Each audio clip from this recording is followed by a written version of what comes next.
AITA for telling my ex I don't care if her daughter is crying about being left behind when my son's with me. I, 27M, was in a relationship with my ex, 26F, for about 4.5 years. We met when we were young, around 20, and fell hard for each other. At the time, I thought she was the one. We had all those big, youthful dreams of building a future together, traveling the world, and starting a family. Looking back now, I see the cracks were always there, but when you're young and in love, you tend to ignore them.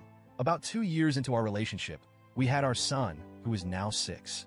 I'll admit, we weren't exactly planning on becoming parents so early, but when it happened, I committed. I wanted to be a great dad and partner, and I truly believed we could handle it together. For a while we did. Those early months were tough. Sleepless nights, endless diapers, the stress of being young parents. But they were also some of the happiest times of my life. Holding my son for the first time changed me in ways I can't even explain. But as our son grew, things between my ex and me started to unravel. She seemed distant, and communication became strained. We argued more, and I could feel her pulling away. At first, I chalked it up to the stress of parenting, but something in my gut told me there was more to it. I ignored the signs for a long time because I didn't want to believe our little family was in trouble. When she got pregnant again about 2 years after our son was born, I hoped it would be a turning point. Maybe having another baby would bring us closer and help us rediscover the bond we'd lost. But instead of feeling joy, I felt uneasy. Something wasn't right. The timelines didn't add up, and there was this nagging voice in the back of my head that told me to ask questions I didn't want to ask. Eventually, the truth came out. She had been cheating on me. I don't know how long it had been going on or how many people were involved, but the damage was done. When her daughter was born, I insisted on DNA tests for both kids. It was one of the hardest things I've ever had to do, but I needed to know the truth. The results came back, and they confirmed what I suspected.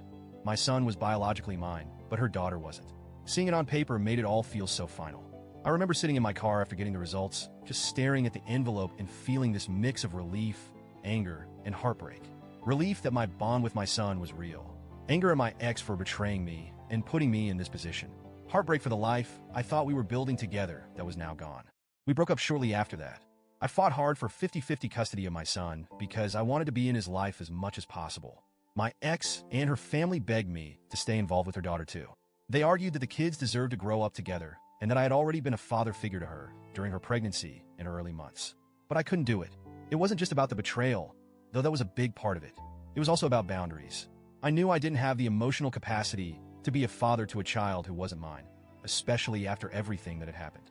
And honestly, I resented being put in that position in the first place.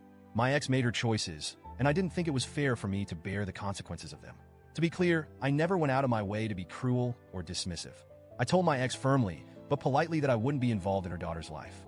I documented everything in emails to make sure there was a clear record of our conversations, just in case it ever became an issue. For the most part, we settled into a routine. Custody exchanges were quick and businesslike, and I focused on being the best dad I could be to my son. But over the past year, things have started to escalate. My ex has been pushing harder and harder to get me to include her daughter in my life. She'll make comments during drop-offs about how her daughter misses me or how she wishes the kids could spend more time together. She's even sent me long text messages late at night, pleading with me to reconsider. She always frames it as being for the kids, but I know it's not really about them. The breaking point came a few weeks ago.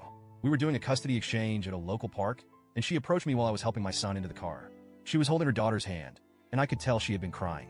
She started talking about how much her daughter struggles whenever her brother leaves. She said her daughter cries and asks why she doesn't get to come with me. She said her little girl wants to run up and hug me, but doesn't because she knows I wouldn't be okay with it. She begged me to reconsider.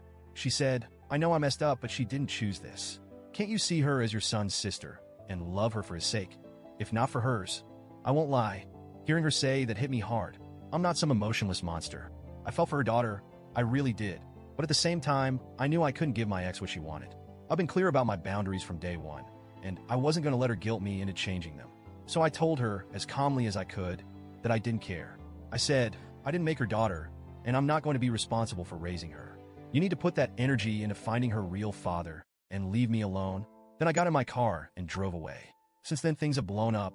Her sister DM'd me on social media, accusing me of being heartless and asking how I could turn my back on an innocent child. She said I was punishing the little girl for something that wasn't her fault. Then one of my ex's friends messaged me too, but her tone was a lot more aggressive. She called me misogynistic and claimed I wouldn't be acting this way if the child was another boy. That accusation floored me because it's completely untrue, but it still stung. Now I'm sitting here second-guessing everything. I've always believed that my boundaries were fair and necessary, but hearing people say these things makes me wonder if I'm being too cold. On one hand, I know I'm not responsible for my ex's mistakes, and I have every right to focus on my son. On the other hand, I feel terrible for her daughter. She's just a kid, and none of this is her fault. So, Reddit, AITA, should I have handled this differently? Or is it okay to stand my ground and prioritize my own mental and emotional well-being?